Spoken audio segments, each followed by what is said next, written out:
Good evening. I'm Brian Bonner from the NAACP San Diego branch, and I thank you for taking the time to join this NAACP Town Hall. We're here this evening as part of the Registrar of Voters outreach efforts to get input from voters as the county moves to the Voters' Choice Act model of voting here in San Diego County. For those of you wondering why I have a desk in the background, this is the desk Lyndon Johnson used to sign the Voting Rights Act of 1965. Registrar Cynthia Paz has some information for the group, and Rosie Rascon will give us a presentation on the process for implementation here in San Diego. Please hold your questions to the end. So. Thank you, Brian. It looks like we have 2 people in the waiting room. Okay, yes. There we go.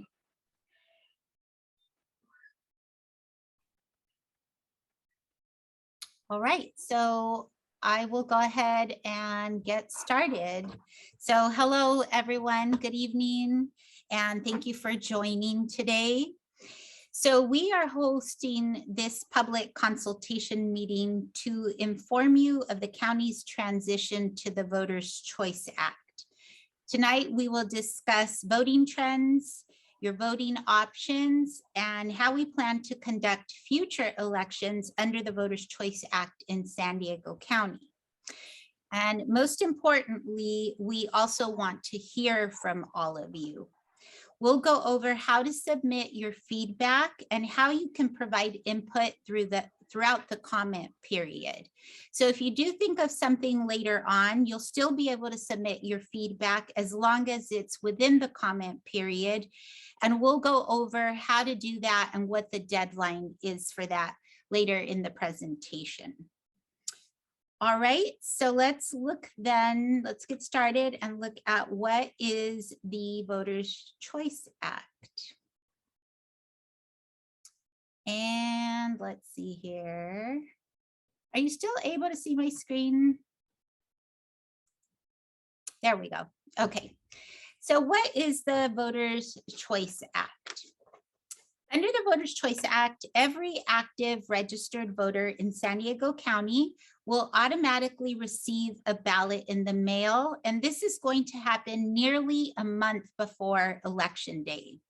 So you will have the opportunity to choose when, where, and how you vote.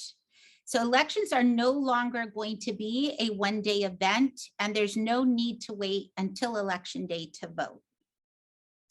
Voters can return their ballot several ways. They can return it by mail, at a secure Dropbox location, or at any vote center.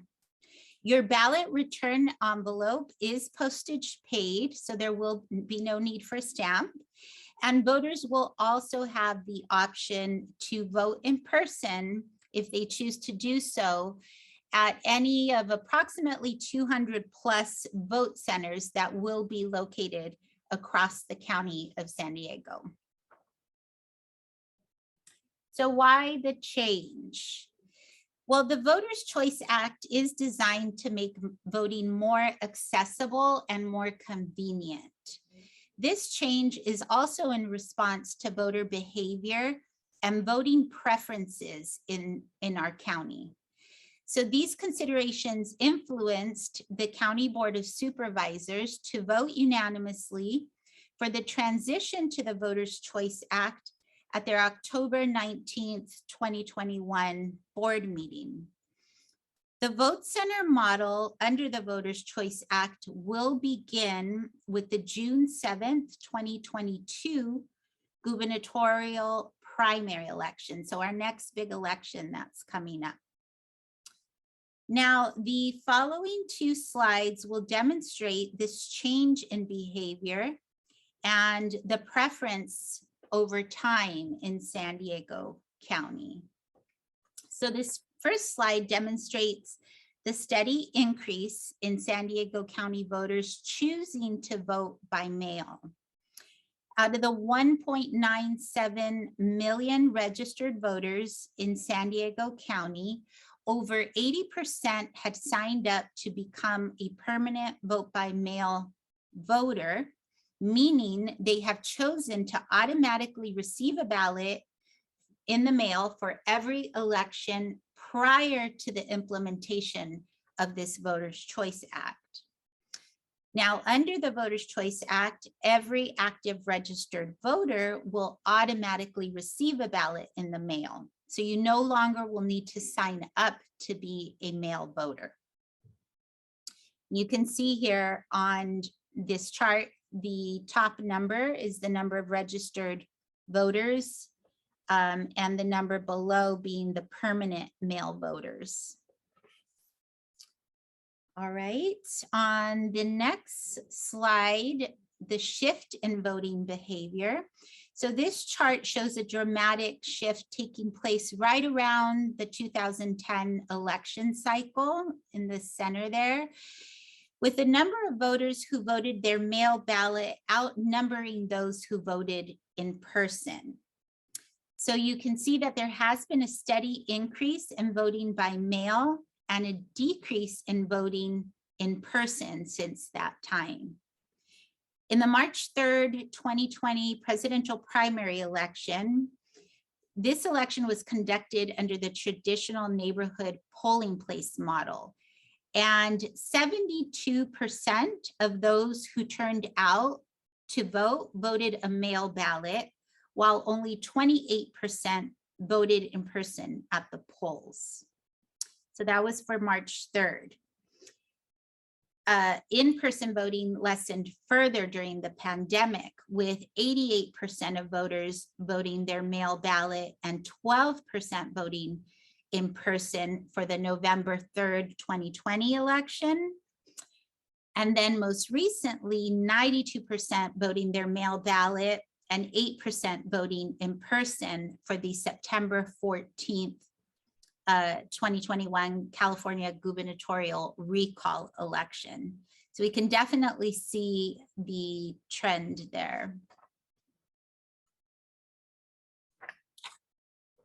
According to the California Secretary of State's office, 25 counties in California have already implemented or will implement the Voters' Choice Act in 2022. These 25 counties are listed on this slide, and they represent over 62% of California's registered voters. So San Diego County will be joining the ranks of similarly sized counties, such as Orange County, LA County. And now let's look at how voting is changing. So again, all active registered voters are going to automatically receive a ballot in the mail. This is going to happen nearly a month before Election Day. And in-person voting will be available for multiple days. Voters in San Diego County are already familiar with the vote center model because the Registrar's office conducted the November 2020 presidential general election and the September 2021 gubernatorial recall election under a VCA-like model. What happened in these last two elections is that every active registered voter received a ballot in the mail, and then those who preferred to vote in person were able to visit one of the 200 plus voting locations, which were open for 4 days. So very similar to what we're moving towards. For all future elections, neighborhood polling places will be replaced with larger vote centers. And these vote centers will be open 4 to 11 days, and they will provide more services to the voters. So we're going to go ahead and look at what these services are. First one here is the remote accessible vote by mail, also known as RAVBM. So the RAVBM system will be available for this upcoming election, and this system is most commonly used by voters with disabilities or voters who are deployed overseas serving in the military. And what this system does is it allows a voter to request and receive access to a remote accessible vote by mail system. It allows a voter to download their ballot on a personal computer and then mark their ballot privately and independently using assistive technology if needed. After marking their ballot, they have an option to review their choices. After reviewing their choices, they then print and return the ballot using a printable envelope template, which will be included with their RAVBM instructions. So this is just like any vote by mail ballot. The RAVBM ballot must be sealed inside a vote by mail return envelope and returned by mail or to any vote center or official ballot Dropbox. So reminder, we need the voter to sign the envelope for their ballot to be counted. So just like a mail ballot. All right, so what other things are the vote centers, what other services are they offering? So these vote centers will replace polling places. And again, they will offer additional services. Voters can now vote, will be able to vote at any vote center across the county. So there will no longer be assigned locations. All vote center locations will be listed in the voter information pamphlet that voters receive in the mail. And they'll also be listed on our website at sdvote.com. For convenience, the closest vote center location near the voter's address will also be listed on the voter information pamphlet and on all of the official mail ballot materials that the voter receives. So under the Voters' Choice Act, vote centers will be open for multiple days and hours. Some vote centers will be open for 11 days, including election day, and all vote centers will be open for 4 days, including election day. So you can see how this provides voters with more flexibility to cast their ballot. And under current voter registration totals, so currently we're at about 1,946,080. San Diego County is required to have a minimum of 195 vote centers open for 4 days, including election day. So that's represented on this slide with the blue arrow. You can see there it starts on June 4th and goes through June 7th. Of those approximately 195 vote centers, 39 would be open for a full 11 days, also including election day. And the leading 7 days is represented with the pink arrows. So starting on May 28th and going through election day. So under the Voters' Choice Act, counties must provide 1 center for every 10,000 registered voters, and it must be open for 4 days. 1 vote center for every 50,000 registered voters open for 11 days, and these include election day. So we do anticipate having more than the minimum of vote centers available. But for now, according to our registration numbers, it's approximately 195 vote centers. So other vote center services, well, basically a vote center is a one-stop shop. At all vote centers, we will have a full deployment of a touchscreen ballot marking device, which has the capability to bring up every ballot type.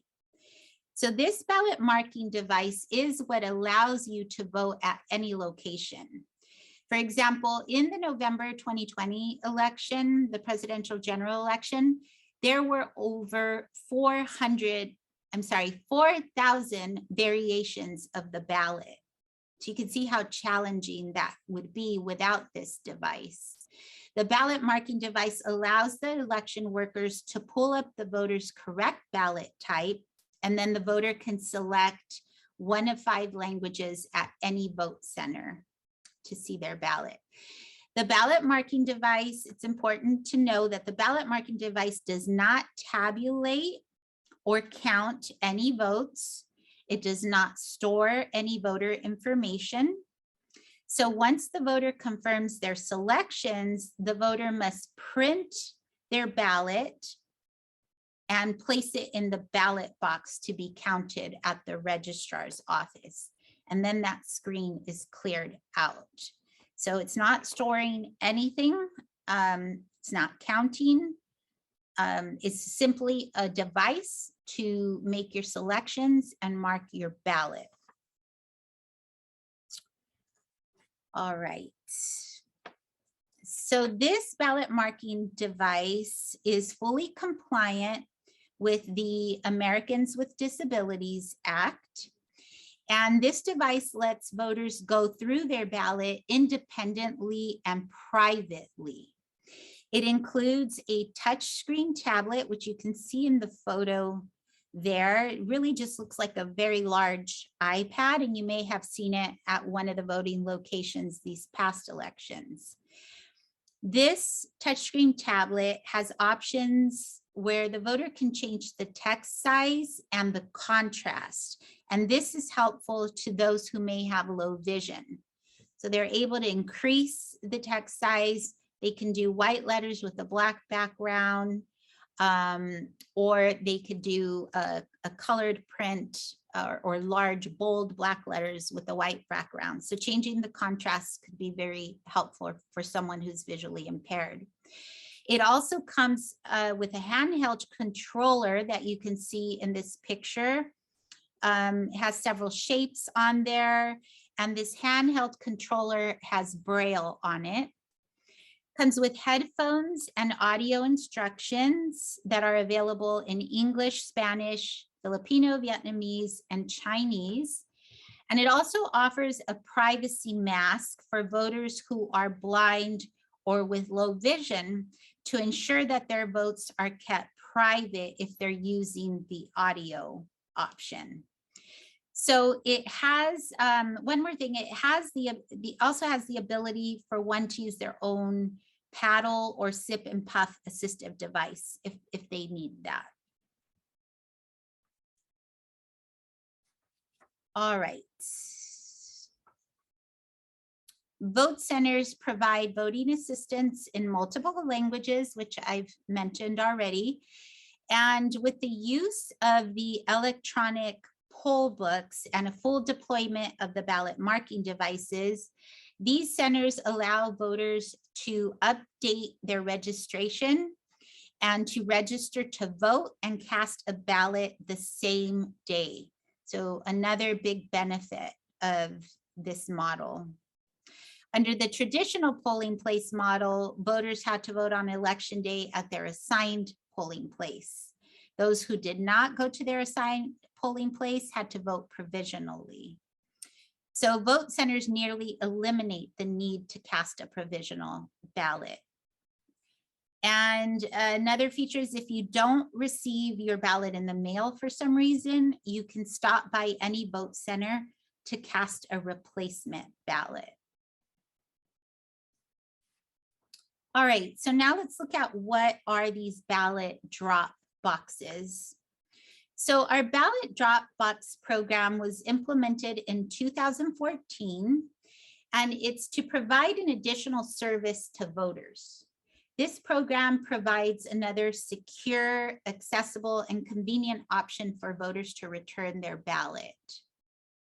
Under the Voters' Choice Act, counties must provide one ballot drop box for every 15,000 registered voters. So for the June 2022 election, San Diego County will have a combination of standalone secure drop boxes and staffed ballot drop-off locations. Under our current registration totals, we anticipate having a minimum of about 130 ballot Dropbox locations, and these will open they will be open between May 9th and Election Day. The drop boxes are clearly marked. They will say official ballot Dropbox in all of the 5 county required languages. And the hours for the staffed Dropbox locations will vary. So we will ask voters to check on the website before heading out to their drop-off location, just to confirm those hours.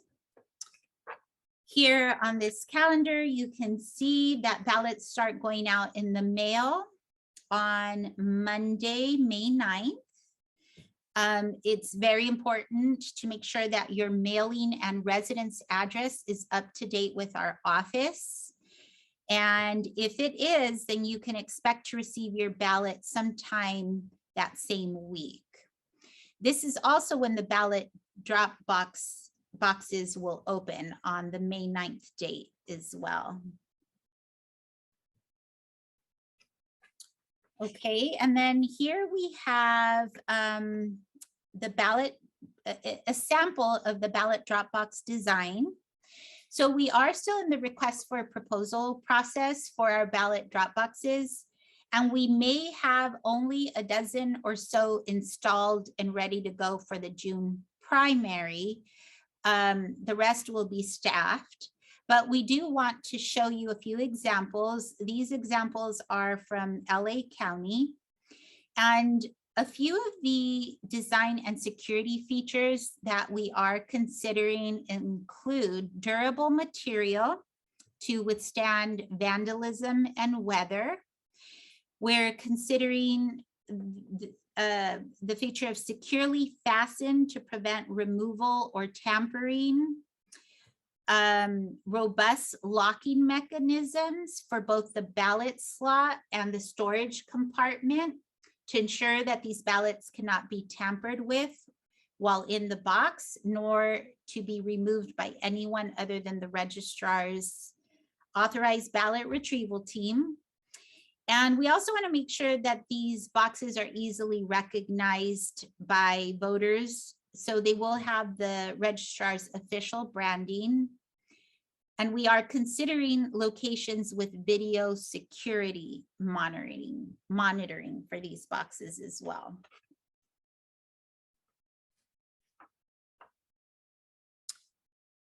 So now I'd like to talk about selecting the sites for the vote centers and the ballot drop boxes.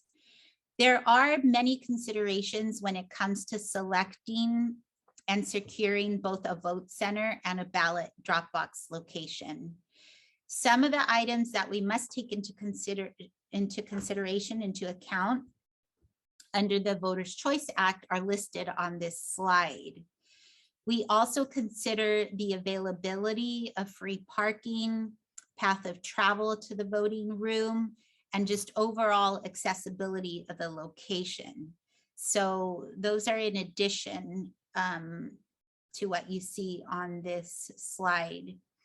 To more efficiently consider these data points, the registrar's office utilizes a tool. It's the Center for Inclusive Democracy's Citing tool to help identify the optimal vote center and ballot drop-off locations across the county. You'll have the ability to access this tool as well. So we'll go over in the next couple slides how that looks, but you'll have the ability to access this tool and then make your suggestions on our website. So we'll look at an example of how to do that. All right. So we're going to review this. This is the demographic and voter data at the community level, how it comes together to provide the optimal areas to cite a location. And again, this is using that tool, which you'll all have access to. So this first slide shows public transit, and this map provides a breakdown of public transit stops in the county. You know, it might look a little distant to you because it's in the PowerPoint, but you do have the ability with this map to really zoom in and look at locations pretty much by the block. So it's a really nice tool. This next slide shows communities with historically low vote by mail usage in 2020. And what we're looking at here is the areas in yellow, which have the lowest rate of vote by mail usage. So the areas in yellow there. This next slide shows the population density for San Diego County. And the dark blue areas are the areas with the highest population densities. So you can see that's all mainly located in the center there, San Diego, National City, Chula Vista, all the way to the border, and then La Mesa, El Cajon area. All of the areas with the dark spots are the more dense areas.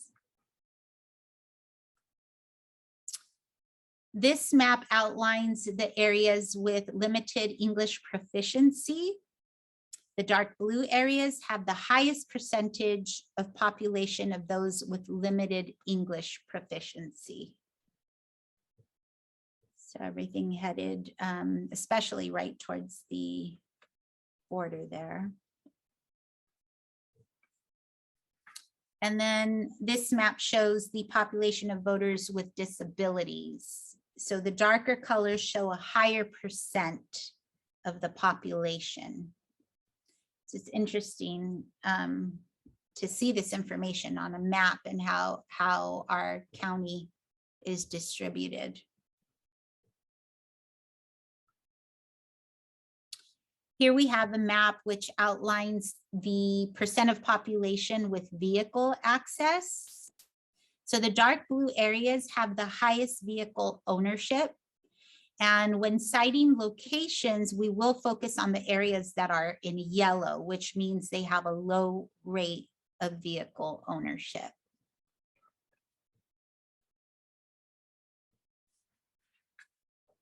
Another factor taken into consideration when citing these locations are low-income communities. So this one outlines the percentage of population in poverty. So that, again, the darker colors are the higher percentages.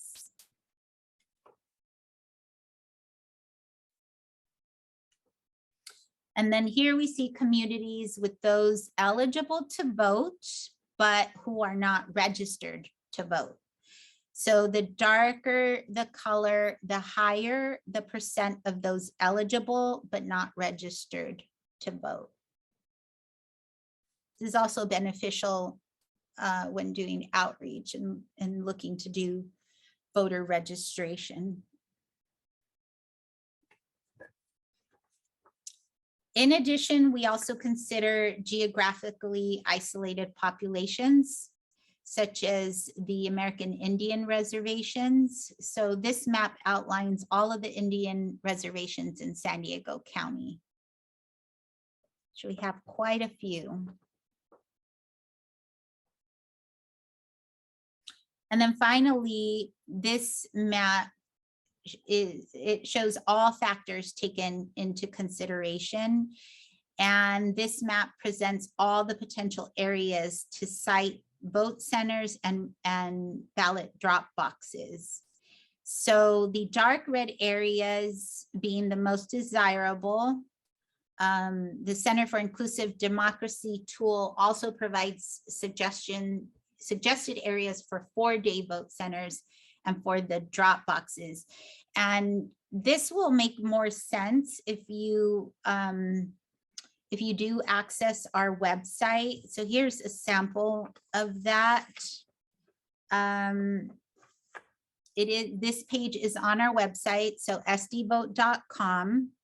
There's also a link to it on the PowerPoint, which is on the NAACP website. So there's several ways that you can get to this. And then you want to go under the Voters' Choice Act to get to this page.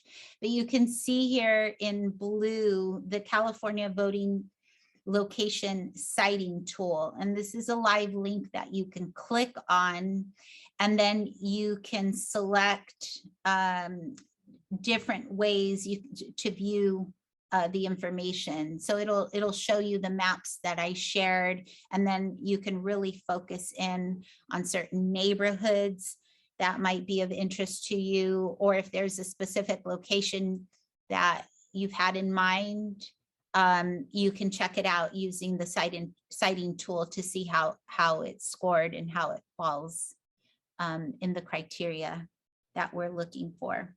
So we do want you to get involved in the vote center planning. Please visit the website, utilize the citing tool.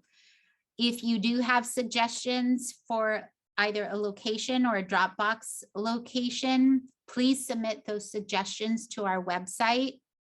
They'll go to that specific department and they'll collect the feedback. Share this information with others, family members, friends, anyone that you could think of. It is really important to hear from the community. And also be aware that the final selection of the vote centers and ballot Dropbox locations will be based on availability of the location, the overall suitability, and its capacity to meet the state mandated requirements that we just saw in these maps.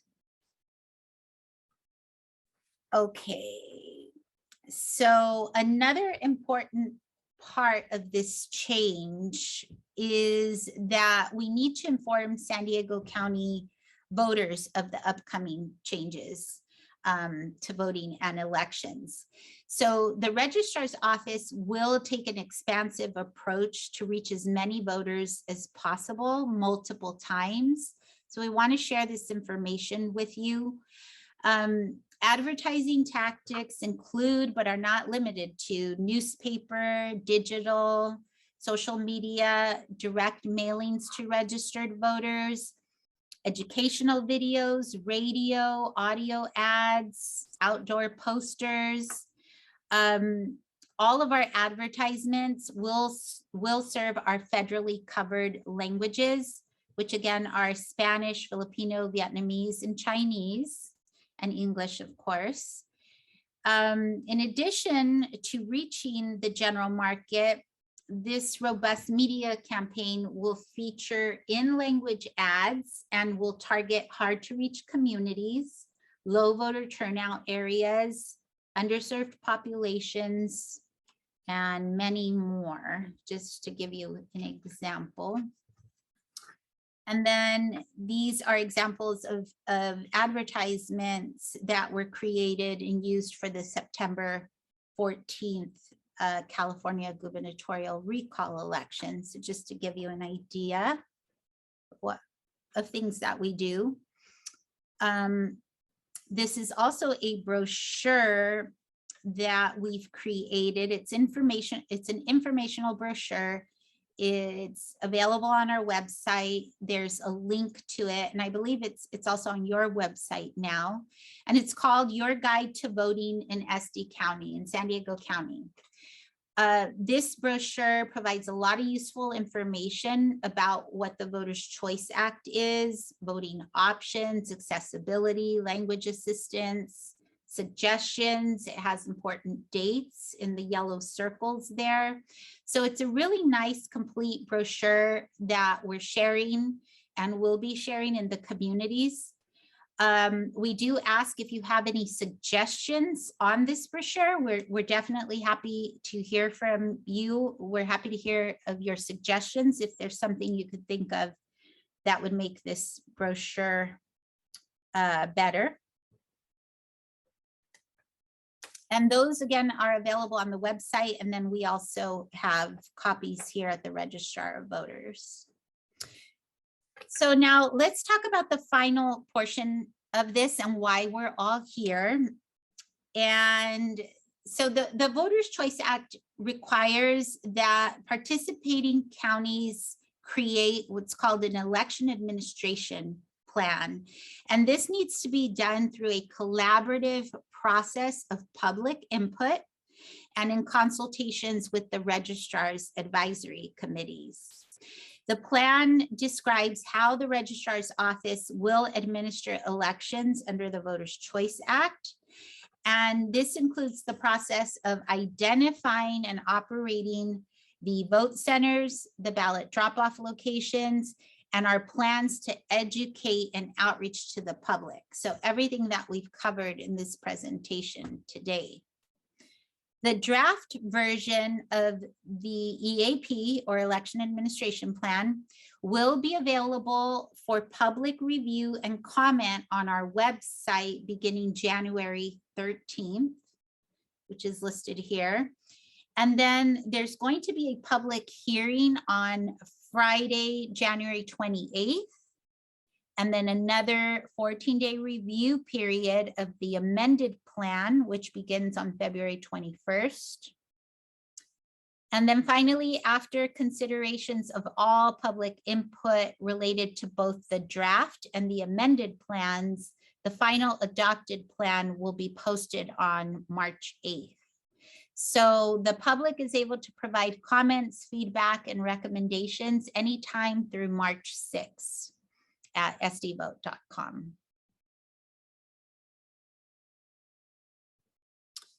So please get involved in the vote center planning. You can get involved by submitting your feedback and also by letting others know. These public consultation meetings, such as what we're doing here today, are taking place throughout December and January. So if you know anyone who might be interested, have them check out the schedule. People can participate in any public consultation meeting to hear this information and to know how to provide feedback. We do have a calendar of events on our website at sdvote.com, and it's updated regularly as things change. There's also a flyer on our website that has dates of upcoming meetings. You can print that, you can post it, you can forward it. That has upcoming meetings with times and locations of the scheduled meetings. And then just a reminder that the registrar's office will hold the public hearing on Friday, January 28th, and that's to receive public input to assist with developing the election administration plan. So all are invited to that. And then again, the last day for public comment, March 6th. Another way here to be involved is to be vote ready. In preparation for the next election, we're reminding people to make sure that the registrar's office mails your ballot to the correct address. So please verify your residence address. If you have a different mailing address, please verify that as well. Family members, friends, ask them to verify now. You can verify your voter information. You can register or re-register. This can all be done online at sdvote.com. If you know anyone who has moved, changed their name, they're new to San Diego County, or they just moved down the street, they do need to complete a new voter registration. So they can do that also at sdvote.com.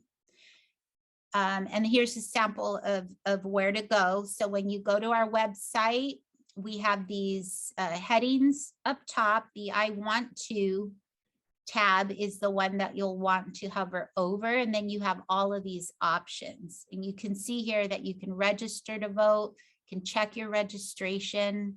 A lot of people don't remember if they're registered, so you just go in there, you put in 3 pieces of information, I believe it is, and it will tell you where you're registered, how you're registered, under what party. So very easy to do. Let's see here. If somebody does need a paper registration form, they can call our office. It's just our main number. And we can mail them a registration form. They can also get a paper form at most libraries and post offices, or really anywhere where there are county and state services provided. They tend to have these voter registration forms, but a really easy way is to just give our office a call and they will mail them one directly. So something that people don't realize is how early we start to prepare. So that's why we're asking people to start now and verifying and letting others know. Preparations for mailing your voting materials begin nearly 2 months before election day. You can see here with this slide, starting April 28th is when the informational pamphlet goes out. Preparations for this and other mailings start even earlier. So that's why it's so important to make sure that your information is up to date with our office early on. I know a lot of people are thinking, well, the election's not till June and we're barely in December. But if we start mailing out so early, you can see why we need to have that information up to date and available ahead of time.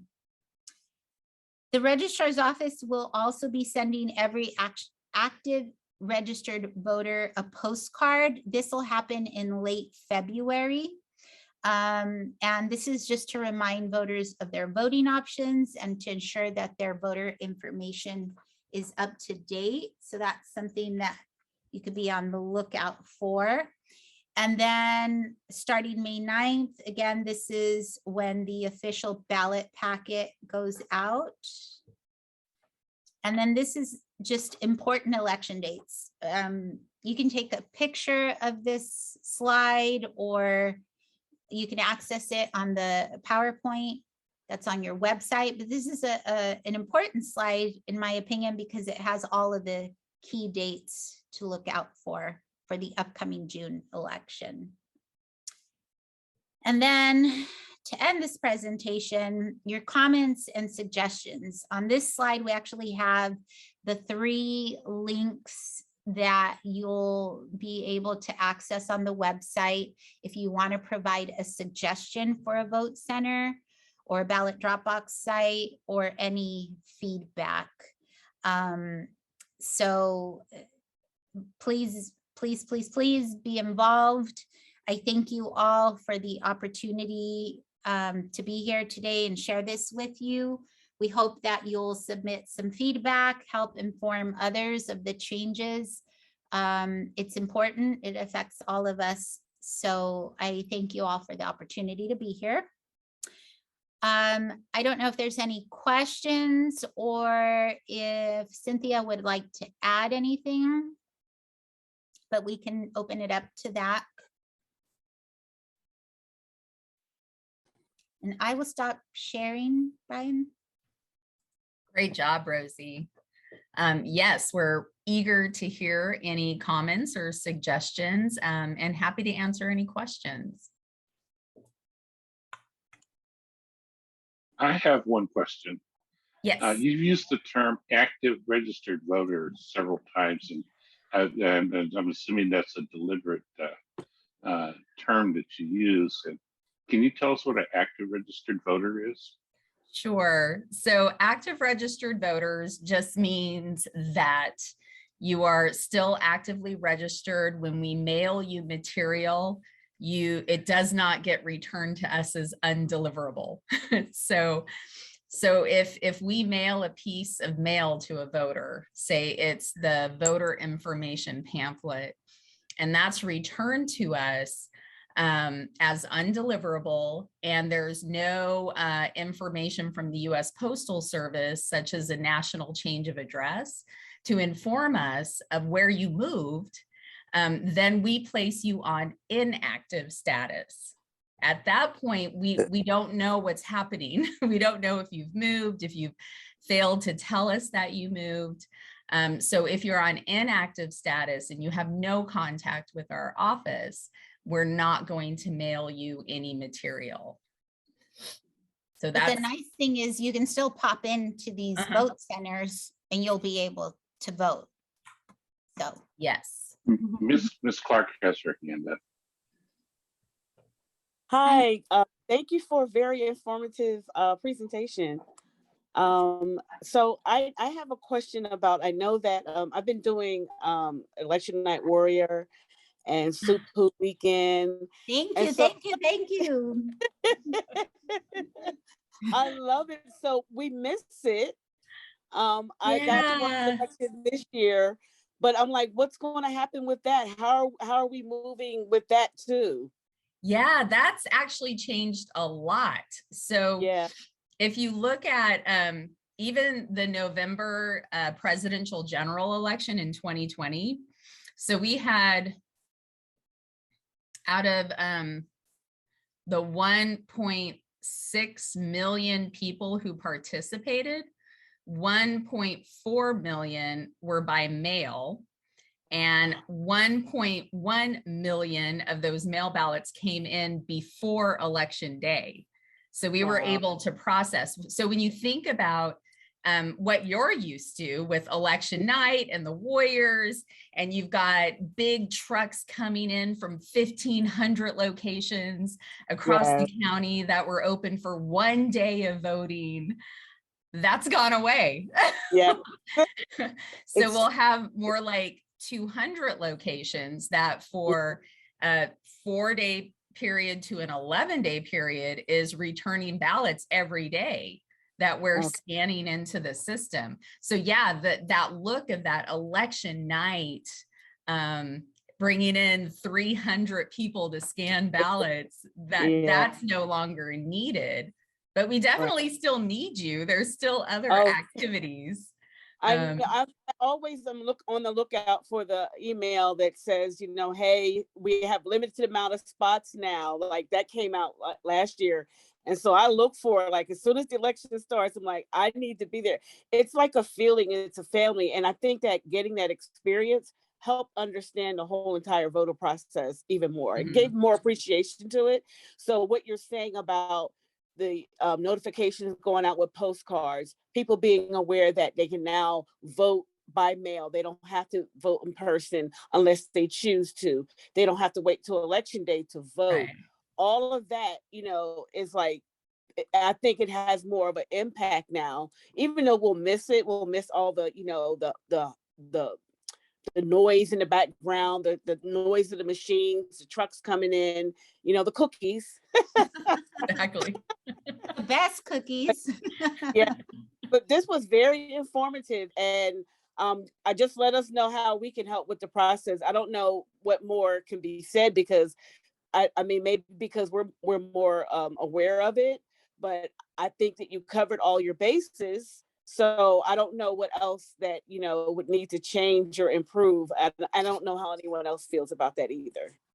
If you have any suggestions on publications, newspapers, radio stations, anything like that, that we may not be aware of, that may not be mainstream, we would love to hear from you on that to add more advertisements. So we're looking at probably a $1 million ad campaign for the 6 weeks leading up to Election Day.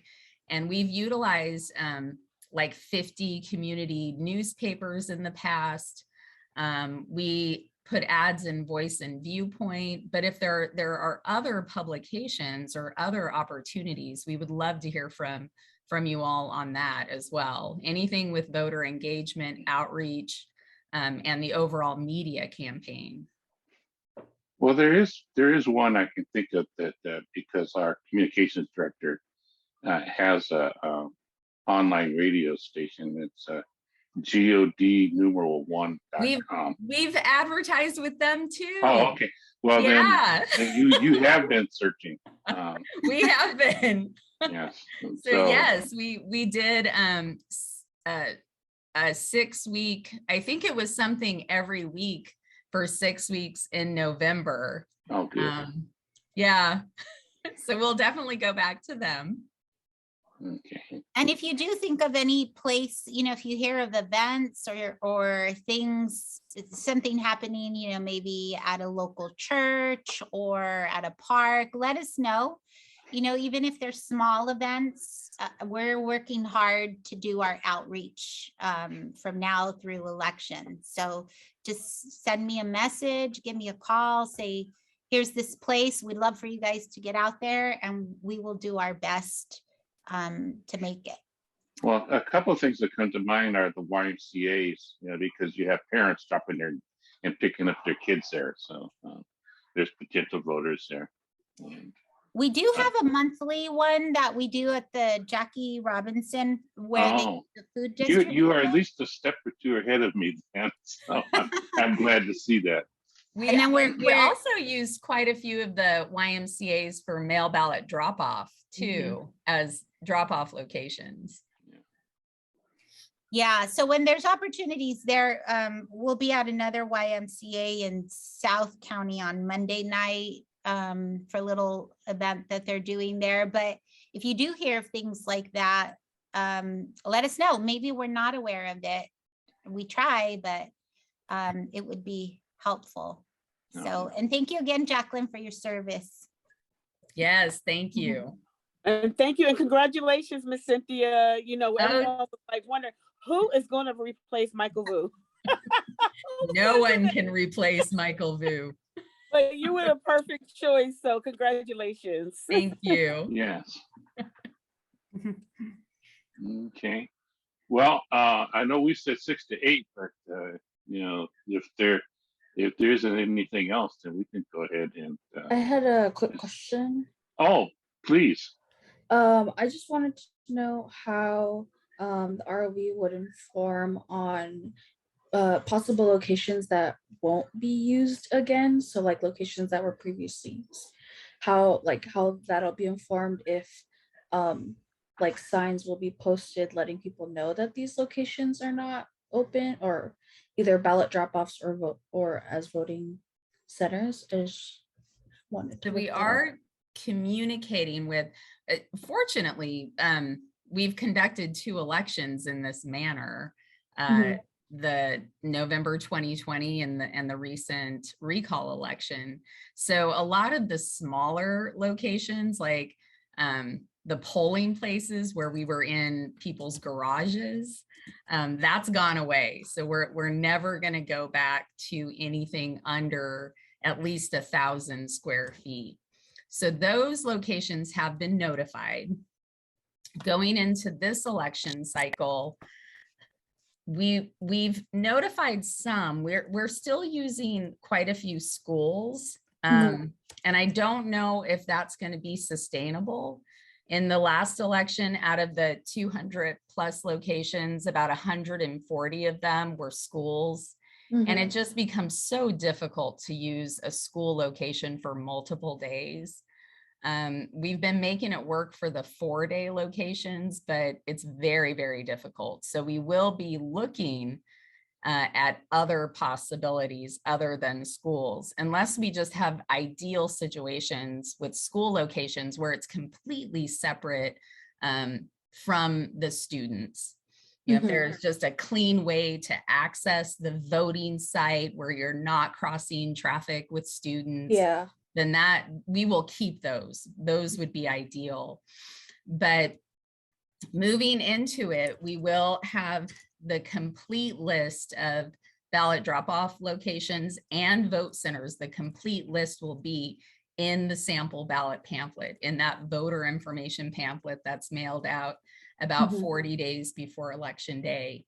On the back of that pamphlet, we will also include the closest locations to where you live.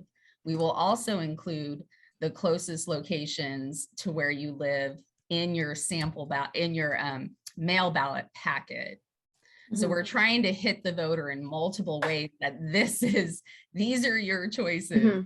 Well, I have a question, kind of a piggyback question. Is there a way for people like Mr. Jesus to contact you and saying, I used to vote here, when you decide, let me know where the new would be, you know, just like a simple Google form or whatever is secure Yeah. enough for you to use so that But you can could get vote the contact anywhere. list.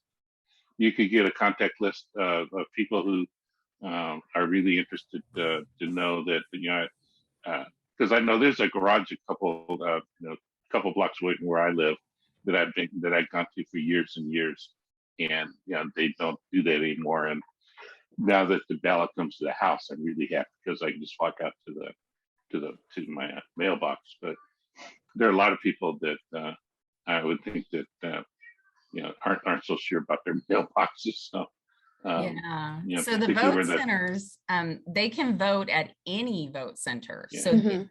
there will be no assigned to a location. So that's gone away completely.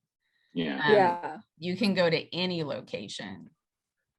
And they can always call or check the website as well Yeah. for locations. Okay. So- But we will continue if there is a last minute emergency. What we will then employ those efforts where we actually go out and put large postings on the old site. Mhm. Say there's a fire, just something crazy could happen to where we have to move to a neighboring location or set up outside. So there are several contingency plans in place, just depending on what happens. If there's some sort of emergency, then we would do postings, we would communicate with the media, we would go on social media Mhm. to try and notify voters that this last minute change took place. All right. Thank Okay. you. That answers my question. Thank you.